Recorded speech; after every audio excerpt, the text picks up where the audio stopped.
एक राजा जी थे। राजा जी बड़े धर्मात्मा थे, राजा जी बड़े प्रजापालक थे। राजा जी के जीवन की सारी इच्छाएं भगवान ने पूर्ण कर रखी थी, लेकिन राजा बड़े धर्मनिष्ठ थे। एक दिन की बात है, राजा पर भगवान प्रसन्न हो गए और राजा को स्वप्न में दर्शन दिया और कहा, राजन तुम बड़े धर्मात्मा हो, तुम बड़े प्रजापालक हो, आज मैं तुम पर प्रसन्न हूँ, तुम जो मांगना चाहो वो मांगो, आज मैं तुम्हें सब कुछ देने को तैयार हूँ। राजा ने कहा, महाराज हमारे पास महल है, हाथी है, घोड़ा है, खजाना है, सोना चांदी हीरा मोती सब कुछ भरा पड़ा हुआ है, हमें किसी बात की कमी नहीं है।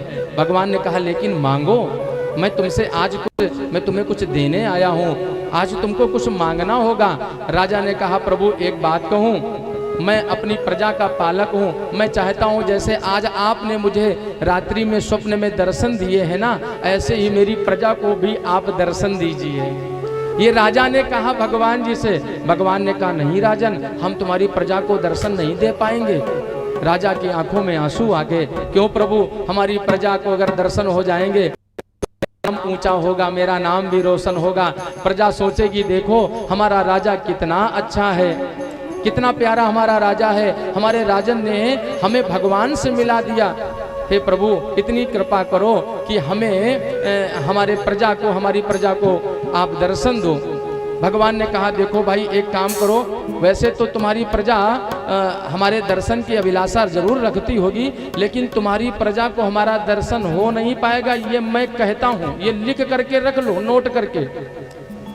भगवान राजा ने कहा, ऐसा क्यों कहते हो प्रभु, जब आप दर्शन दोगे तो मैं प्रजा को आपके पास में ले आऊंगा और सारी प्रजा आपका दर्शन कर लेगी, और मेरी सारी प्रजा जैसे मेरा कल्याण आपने कर दिया दर्शन दे करके, ऐसे ही मेरी प्रजा का भी कल्याण हो जाएगा।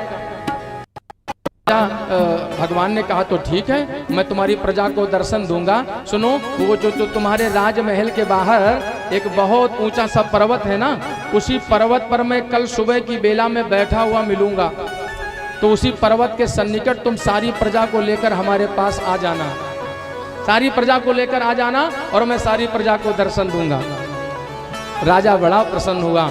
राजा उठा सुबह, और सुबह उठ करके उसने पूरे राज्य में ढिंढोरा पिटवा दिया। सुनो, आज भगवान को दर्शन करने के लिए सबको चलना है, और मैंने भगवान की तपस्या की, भगवान ने मुझे स्वप्न में दर्शन दिया, भगवान दर्शन देने के लिए आएंगे, लेकिन भगवान मिलेंगे कहाँ? एक वो फलाने नाम की पर्वत है, उस पर्वत की चोटी पर भगवान बैठे मिलेंगे। हम सभी को चलना है भगवान का दर्शन करने के लिए। सारी प्रजा तैयार हो गई। अब जरा सुनना, प्रजा तो सारी तैयार हो गई। जैसे हमारे आयोजकों ने सबको निमंत्रण तो दिया होगा, सभी ने निमंत्रण स्वीकार किया होगा, हाँ हाँ हम आएंगे, हम कलश यात्रा में आएंगे, हम कथा सुनने आएंगे। लेकिन जरा सुनना, और जब प्रजा आगे बढ़ी तो भगवान ने एक माया रच दी। भगवान ने एक माया रच दी। भगवान ने क्या किया?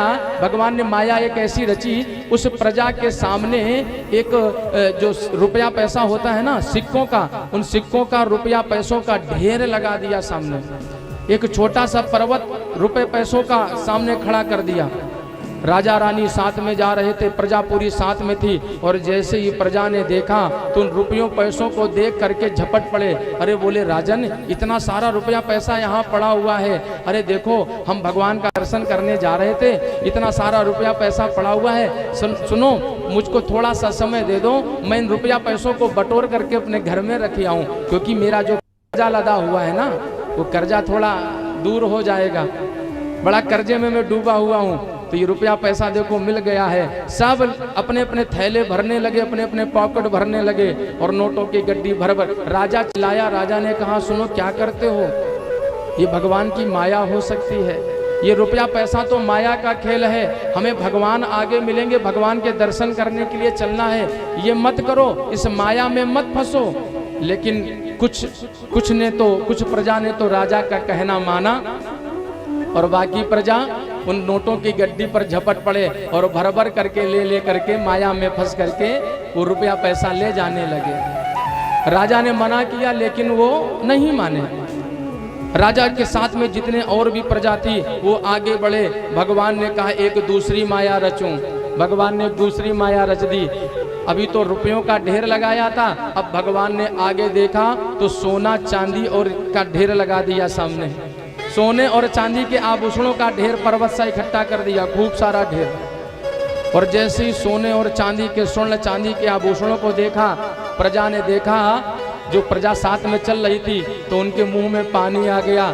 महाराज आप देखो जरा कितना सारा ढेर लगा हुआ है, आप कह रहे हो भगवान के पास में मिलाने के लिए चलो, भगवान के पास में चलूं, लेकिन यहाँ तो सोना चांदी ढेर लगा हुआ है। राजन मैं तो ये सोना चांदी प्राप्त करूंगा, ऐसा करो भगवान से मैं बाद में मिल लूंगा, भगवान से मिलना मिलाना हमारा बाद में हो जाएगा, पहले मैं जरा सोना चांदी इकट्ठा कर लूं। और जितनी प्रजा बची हुई थी वो थोड़ी प्रजा उस सोना चांदी की ओर झपटी और जाकर के थैले भरने लगी, पाकड़ भरने लगी सोना चांदी के आभूषणों से। राजा ने रोका, भैया ये प्रलोभन है, ये लालच है, ज्यादा लालच अच्छी बात नहीं है, ज्यादा लालच बुरी बला होती है। नहीं माने प्रजा, और प्रजा उन सोने चांदी के ढेरों में झपट पड़े और वहां से धन भर भर करके वो सोना चांदी ले जाने लगे। राजा की एक भी बात ना सुनी। अब राजा जो 1000 कहूँ या 2000 या 5000 जितनी प्रजा साथ में आई थी, अब राजा के साथ में केवल रानी है और मात्र 100 या 50, हाँ केवल 10% प्रजा उनके साथ में पीछे है, जिसने राजा का कहना माना। अब आगे बढ़े भगवान का दर्शन करने के लिए, राजा भी आगे आगे चल रहे हैं। भगवान ने एक और माया रच दी। जरा सुनना, ये घटनाएं जो होती है ना हमारे जीवन को संवारने के लिए, हमें समझाने के लिए, मोह माया से दूर करने के लिए भगवान ने एक माया और रच दी। अभी तो रुपयों पैसों का ढेर लगाया था, फिर सोना चांदी का ढेर लगाया, अब आगे एक ढेर लगा दिया हीरा और मोती का, खजानों का। अब सामने हीरे मोती के खजाने के ढेर लगे हुए हैं। और जैसे उस प्रजा ने देखा, राजा की तरफ देखा और राजा से बोले, सुनो भगवान से कहना कल मिलने आऊंगा, भगवान से कह देना कि भगवान हमसे कल मिलने आवे, या कल मिलने हम चले आएंगे, हमें ये हीरा मोती दोबारा नहीं मिलेगा महाराज। और झपट पड़े उन हीरा मोती को पाने के लिए, खजाने को लूटने के लिए। राजा चिल्लाता रह गया। मैं बताऊं, यहाँ तक कि जो साथ में रानी थी ना, रानी ने कहा, सुनो जी इतना हीरा मोती यहाँ पर इकट्ठा है, मैं अभी 10, 20, 50 सैनिकों को बुलवाऊंगी, सारा खजाना भरवाऊंगी, अपने खजाने में मिलवा लूंगी। कहाँ आप भगवान के चक्कर में पड़े हुए, भगवान कहीं मिलते हैं क्या दुनिया में? हाँ। राजा ने प्रजा की ओर देखा, राजा ने रानी की ओर देखा, रानी भी नहीं मानी और खजाने की ओर बढ़ पड़ी। राजा अकेला बचा और अकेले अकेले भगवान के पास गया। भगवान बैठे थे पर्वत के ऊपर, बंसी बजा रहे थे। और जैसे ही भगवान ने राजा को देखा, राजा से बोले, तुम्हारी प्रजा कहाँ है? कहाँ है तुम्हारी प्रजा? राजा के आंखों में आंसू आ गए। राजा ने कहा, हे महाराज आप सच कहते थे, आप सच कहते थे कि आप प्रत्येक भक्तों को दर्शन नहीं दे सकते हैं, आप प्रत्येक भक्तों को भगवान की कथा, भगवान का दर्शन सुलभ नहीं है, प्रत्येक भक्तों के लिए भगवान का दर्शन दुर्लभ है।